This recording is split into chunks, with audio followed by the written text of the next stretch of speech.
तो हमने ये सीखा था कि जो हमारा ये लाफ को साइन होता है, ये हम या लाफ जो साइन होता है इसको हम ओब्लीक ट्रायंगल के लिए यूज़ करते हैं। ओब्लीक ट्रायंगल ऐसी ट्रायंगल जिसके अंदर कोई भी एंगल 90 डिग्री का ना हो। तो इस तरह की कोई भी ट्रायंगल ड्रा करें जिसमें कोई एंगल 90 का ना हो, ये हम लाफ को साइन के लिए यूज़ करते हैं।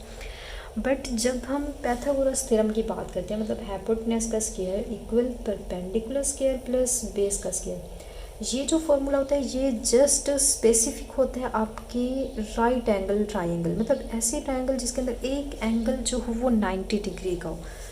तो अब जो आपका ये लाफ को साइन है, आप सुन के हैरान होंगे कि इसी को हम कन्वर्ट कर सकते हैं पाइथागोरस थ्योरम में। मतलब ये आपके पाइथागोरस थ्योरम की ये जनरल फॉर्म्स हैं। तो ये जो पाइथागोरस थ्योरम है हम इसको ओब्लीक एंगल ट्रायंगल के ऊपर अप्लाई नहीं कर सकते।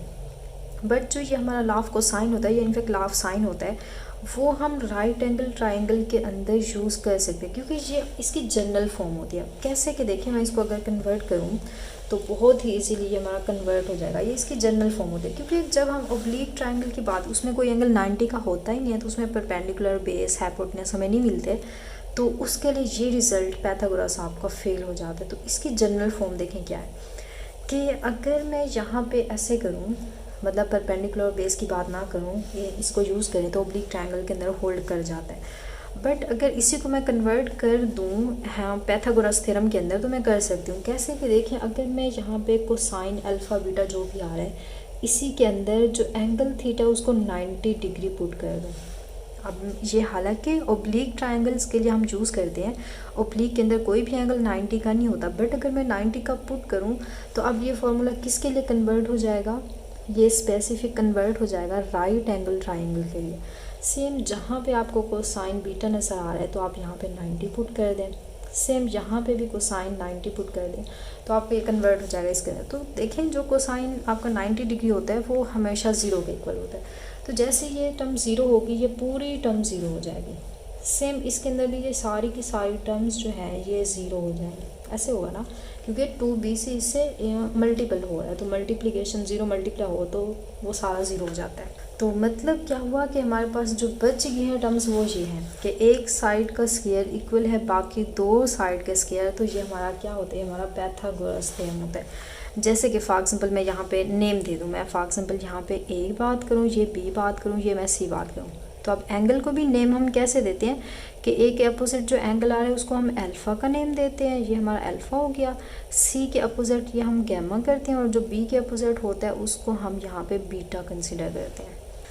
अच्छा, तो अब अगर मैं यहाँ पे पाइथागोरस देखे थ्योरम, क्योंकि ये 90 डिग्री का है, तो पाइथागोरस थ्योरम अप्लाई करूँ तो हाइपोटेनस का स्क्वायर होता है, मतलब 20 स्क्वायर। अब मैं इसलिए करवा रही हूँ, अब ऐसे नहीं समझना कि यहाँ हाइपोटेनस के equal base square perpendicular square, but यहाँ पे तो सी आ रहा है, तो सी मतलब हमारा ये कुछ और हो जाएगा। मतलब हाइपोटेनस अगर मैं सी कंसिडर करूँ, यहाँ पे तो बी हमारा हाइपोटेनस है, यहाँ सी तो हाइपोटेनस नहीं है, यहाँ तो बेस है, तो उस लिहाज से मैं आपको करवा रही हूँ।